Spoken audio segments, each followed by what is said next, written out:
It's Peter who speaks the last words of The Power of the Dog. From the King James Bible, he reads a verse from Psalm 22. Deliver my soul from the sword, my darling from the power of the dog.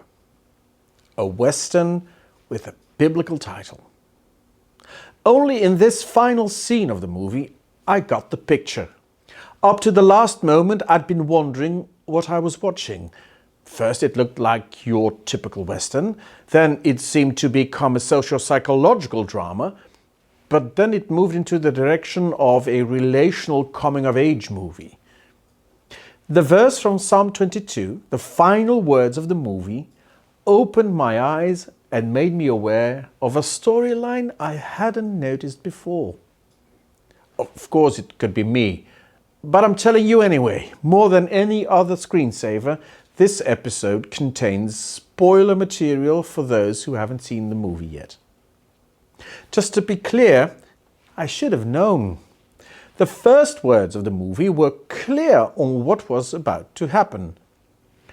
When my father passed, I wanted nothing more than my mother's happiness, an off-screen voice tells us. For what kind of man would I be if I didn't help my mother, if I didn't save her? The movie is about a son who will be saving his mother. The mother's name is Rose, her son is Peter. Two vulnerable people in the rural state of Montana. It's 1925 and they run a restaurant for passing drovers. She is a widow doing her utmost to survive. He is an artistic young man with effeminate manners and with a dream to become a doctor. What is it now that Rose needs to be saved from? From the power of the dog. His name is Phil, a remarkably complex character played by Benedict Cumberbatch. A crude cowboy with no manners, but as it turns out, he did study the classics at Yale. A bully who humiliates people and shows no respect, but at the same time, he has this sacred reverence for the deceased rancher Bronco Henry. The story suggests that Bronco Henry not only was Phil's mentor, but his lover too. His homosexuality, Phil hides behind a wall of homophobia. He does have a secret garden where he surrenders to his erotic fragility, but that's the only place where he gives into it. Not only the frail Peter is a victim of Phil's verbal violence, Rose too is a target.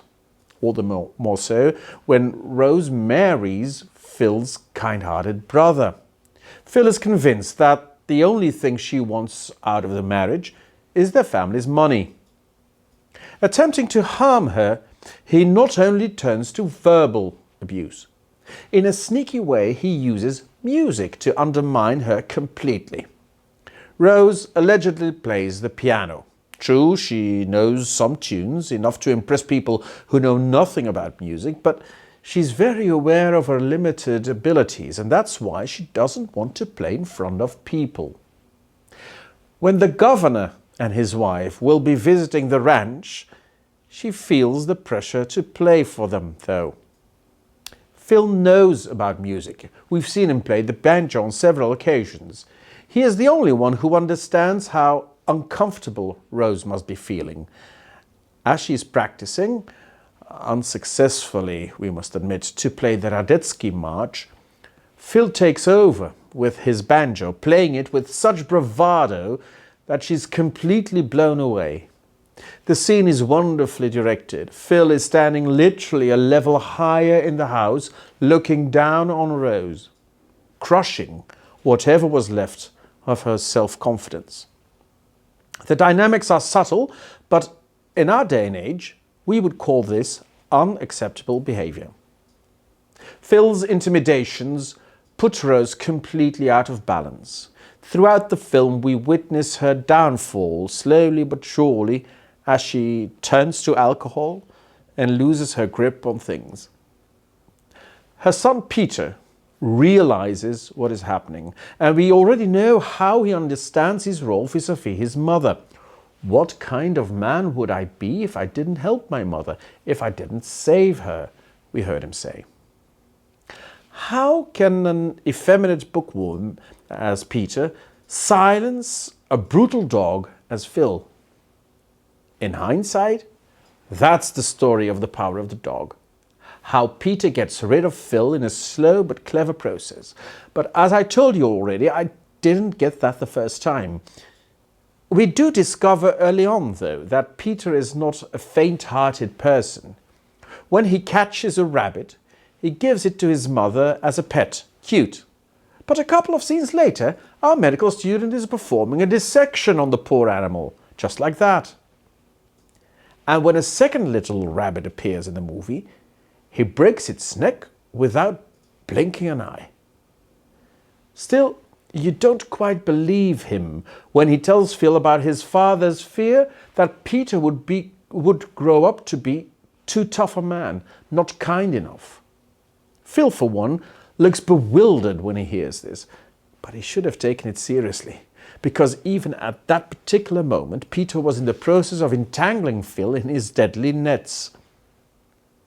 After Peter had discovered Phil's secret garden, by chance, he understood Phil was attracted to men. That's when he starts playing Phil's sexual desires to gain his trust, right up till the moment he can take Phil out. I will not get into more detail now. Let's keep it at this. The son does save his mother from the power of the dog. In that sense, the power of the dog has the characteristics of a fairy tale. It's almost unthinkable that a small goat could ever eliminate the ruthless wolf, but that's exactly what happens. The fragile good character defeats the powerful evil one. Even if the good guys use violence to achieve this, this doesn't lead to moral objections like, wouldn't it be preferable to have the goats befriending the wolf? No, everyone understands that the fairy tale wolf needs to be annihilated. But of course, the power of the dog doesn't refer to the world of fairy tales, but to the context of the Bible. And everybody knows that this means there is a connection with moral issues. Is it allowed for a vulnerable victim to kill the brutal perpetrator? In the Old Testament, there are numerous examples of stories like this that present themselves as a reason to celebrate. Think of young David defeating Goliath. The young boy strikes the fierce giant down with one stone and cuts off his head with Goliath's sword. Or think of two Bible books entirely focused on a similar story. Both are named after the female heroes, Esther and Judith. Esther is the queen of the Persian Empire. Her husband doesn't realize that she in fact is a descendant from the Jewish people. One day, Haman, the bad guy in the story, manipulates the king into exterminating the people of Israel. Esther, though, exposes Haman's wickedness and makes sure that he is executed.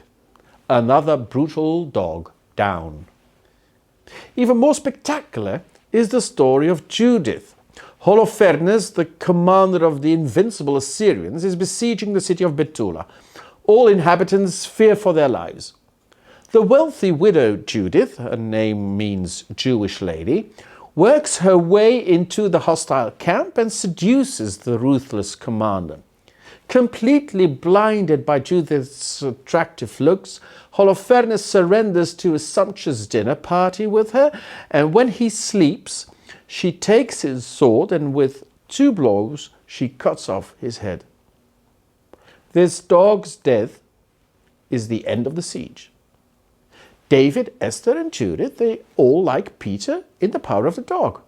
Harmless characters up against seemingly irreducible brutes. But even more importantly, their actions are not motivated by self-preservation, but to save others. Peter wants to save his mother. Our biblical characters are saving the people of Israel. In order to achieve that, they all use the weaknesses and the weapons of the enemy. Notice how both Goliath and Holofernes are decapitated with their own swords. In a similar way, Peter uses Phil's obsession with ropes to kill him. And when you think of it, the same plot can also be detected in some of the major narratives of Israel's liberation. Pharaoh and his mighty army drowning in the Red Sea, for instance, or the wonderful narrative about Gideon in the book of Judges, where the evil Midianites chop each other's head off. From the Christian's point of view, the question remains though, are these morally acceptable stories? Shouldn't Jesus' disciples distance themselves from these mechanisms? Are both Judith and Peter not guilty of becoming brutal dogs themselves? Let's be clear, Jesus rejects every use of violence. Think of his arrest when Peter turns to the sword. "Put your sword back in its place," Jesus said to him, "for all who draw the sword will die by the sword." But that doesn't mean that Christians want to remove the Old Testament stories we've been talking about from sacred scripture. It's just not as a moral compass that the stories are to be understood, but as a revelation of God's vision for the world. The vulnerable will be saved. The bully will go down. Mary's famous New Testament canticle, also called Magnificat, says this about God: "He has performed mighty deeds with his arm. He has scattered those who are proud in their inmost thoughts. He has brought down rulers from their thrones, but has lifted up the humble." In this world of ours, human beings get bullied every day. Both the peoples under siege by some dictator and the boy picked on in school are victims of the power of the dog. This painful experience of helplessness shouldn't make them desperate, though. The message of the biblical God is clear. What kind of God would I be if I didn't help my children? If I didn't save them?